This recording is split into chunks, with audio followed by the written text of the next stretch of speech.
राधे राधे गुरुजी। मेरा नाम अस्मिता है, मैं दिल्ली से आई हूँ। हमें ऐसा क्या करना चाहिए कि हमारा आखिरी बर्थ हो, इसके बाद हम ना आए यहाँ पे? क्यों, क्या दिक्कत हो रही है आपको? कलयुग अच्छा नहीं है। क्या अच्छा नहीं लग रहा है आपको? परेशानियाँ होती हैं बहुत। क्या परेशानी है आपको? बहुत सारी, करियर में, फैमिली में, पर्सनल लाइफ में। देखो, परेशानियों का नाम ही जीवन है। आपने देखा होगा हॉस्पिटल में जब कोई बीमार पड़ता है ना और वेंटिलेटर पे होता है तो वहाँ एक मशीन होती है, उसमें लाइन यूं यूं चलती है, ऐसी चलती है ना, और लाइन सीधी हो गई मतलब मर गए, डेथ, मर गया। जब तक टेढ़ी लाइनें हैं, जब तक उतार चढ़ाव है, तब तक ही जीवन है। सीधा हुआ तो मर जाएगा आदमी। तो आपके जीवन में ये उतार चढ़ाव जो है, स्ट्रगल जो आप कर रहे हैं, करते रहिए। यहाँ जितने लोग बैठे हैं, ये दास अनिरुद्ध सहित, भगवान राम सहित, भगवान कृष्ण सहित, किसके जीवन में स्ट्रगल नहीं था? ये तो अच्छा है कि आप संसार में ना आए, प्रभु की शरण में रहने वाला बार बार जन्म मृत्यु में नहीं उलझता। लेकिन जब तक हो, हंस के रहो, खुश रहो, रो कर नहीं, परेशान होकर नहीं। ये तो चलता रहेगा, परेशानियां तो आएंगी जाएंगी, लेकिन उन परेशानियों के बाद भी आपको हैप्पी रहना चाहिए, खुश रहना चाहिए। ये जीवन है बेटा। इस संसार में ऐसा कौन है, एक को पकड़ के लाओ जिसके जीवन में दुख ना हो। बस किसी के जीवन में ज़्यादा है, किसी के में थोड़ा सा कम है।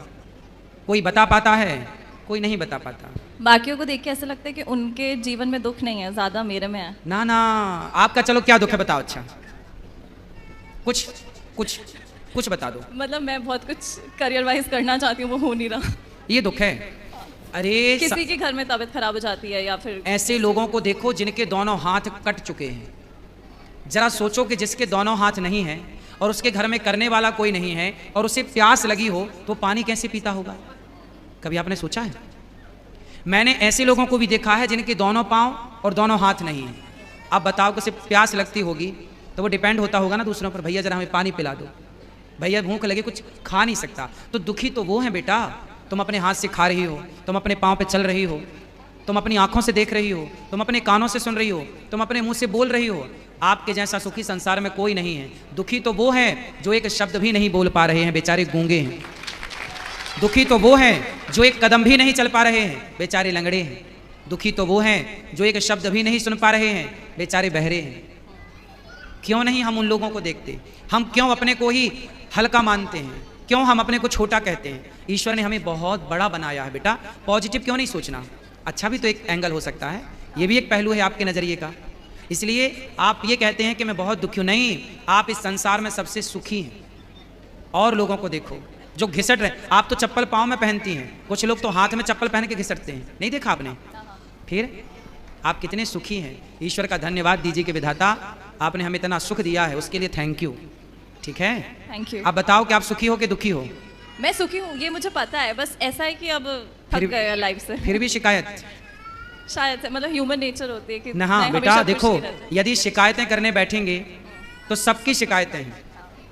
लेकिन माता सीता को जंगल जब जाना पड़ा, राम जी ने जंगल भेज दिया, लव कुश को पैदा किया अकेले। स्ट्रगल देखिए, लकड़ी काटी तो किसी ने सीता माँ से कहा कि अब बताओ तुम्हें राम जैसा पति चाहिए जिसने तुम्हें गर्भावस्था में वनवास भेज दिया? किसी नारी को क्या ऐसा पति चाहिए कि उसका पति गर्भवती स्त्री को घर से निकाल दे? तब सीता माँ ने कहा, बहन जब जब मेरा जन्म हो तब तब मुझे राम ही पति के रूप में प्राप्त हो। लोगों ने कहा कि तुम्हारा इतना कष्ट देने वाला राम तुम फिर से पति रूप में चाहती हो? सीता माँ ने कहा, कष्ट मुझे मिला, ये तो आप लोग मेरा कष्ट जरा सा देख रहे हैं। जो मुझे सुख मिला है राम को पाकर, जो सम्मान मिला है राम को पाकर, उस सम्मान उस सुख के आगे ये दुख तो कुछ भी नहीं है। इसलिए मैं राम के उस सम्मान, आज जहां राम खड़े होते हैं वहां माता सीता खड़ी होती हैं। तो मैं राम जैसा पति क्यों ना चाहूं? मुझे जरा सा दुख मिल गया तो क्या मैं उस जरा से दुख के कारण अपने राम को छोड़ दूं? ना बेटा, जिस राम ने हमें इतना सुख दिया है, यदि जरा सा कोई बात नहीं, तुम्हारी माँ इतना लाड़ करती है और एक थप्पड़ मार दे गाल में, इसके लिए हम माँ को दुश्मन तो नहीं मानने लगते ना। बस ईश्वर ने इतना सुख दिया, जरा सा दुख भी हो तो ईश्वर का प्रसाद मान के उसे ग्रहण करना चाहिए, थैंक यू कहना चाहिए ईश्वर को। तुम्हारी माँ ने बचपन में तुम्हें कभी मारा नहीं थप्पड़, इसलिए तुम्हें थप्पड़ का एहसास नहीं है बेटा।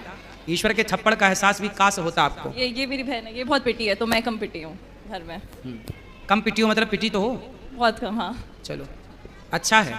माँ जब आपको मारती है, अच्छा इनको मारती थी माँ, तो क्या इनकी दुश्मन है इनकी माँ? नहीं नहीं। फिर इनके भले के लिए ऐसे ही है, ईश्वर यदि हमें थोड़ा दंड भी देते हैं, दुख भी देते हैं, तो वो हमारी भलाई होती है। तेरे फूलों से भी प्यार, तेरे कांटों से भी प्यार। Thank you. खुश रहिए।